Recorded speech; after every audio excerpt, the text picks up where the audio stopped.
How do you know? Well, no, let me ask you this other question first.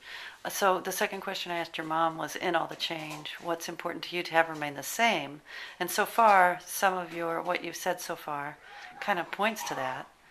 But what would you say in response to that question? I live in a very tight-knit community where we all know each other. We've gone to school with each other for, oh my God, some 7, 8 odd years, 9. Some of us, we've known each other since we were 5. We were going to kindergarten together. And because of this closeness, it creates a bond, but yet there's still walls. We have gone through a lot of the same things together. We just don't realize it. So we need to be able to keep where we can laugh together, we can cry together, we can do all these things together, but we need to knock down the walls that are separating us from realizing that we're going through the same things. And it's an important thing to be able to realize that that person is going through the same things as you are at that very same moment. Why do you think people keep the walls up? Because they're afraid to see who's willing to knock them down. Let's say more about that.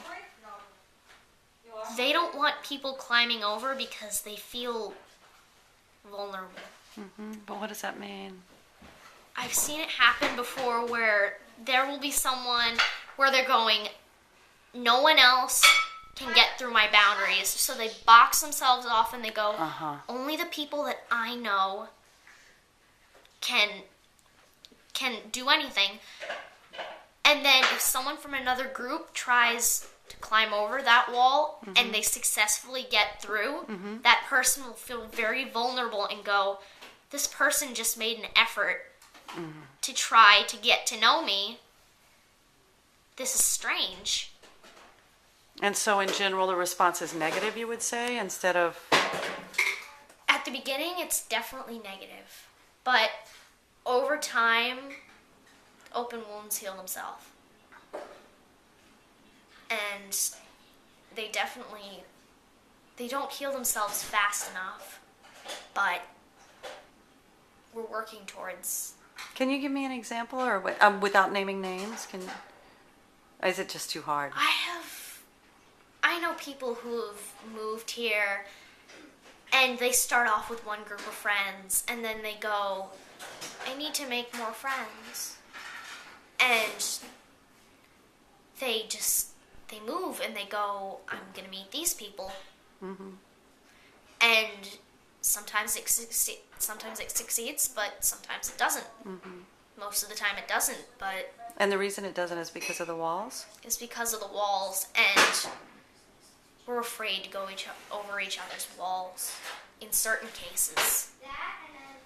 Especially if the person is very hostile or just doesn't want anything to do with anyone. And it affects people in different ways, keeping someone out like that. So you're pushing away someone who could potentially be a catalyst in your life, that can change a lot of things for you. And change meaning a positive thing again, the way you use it, yeah.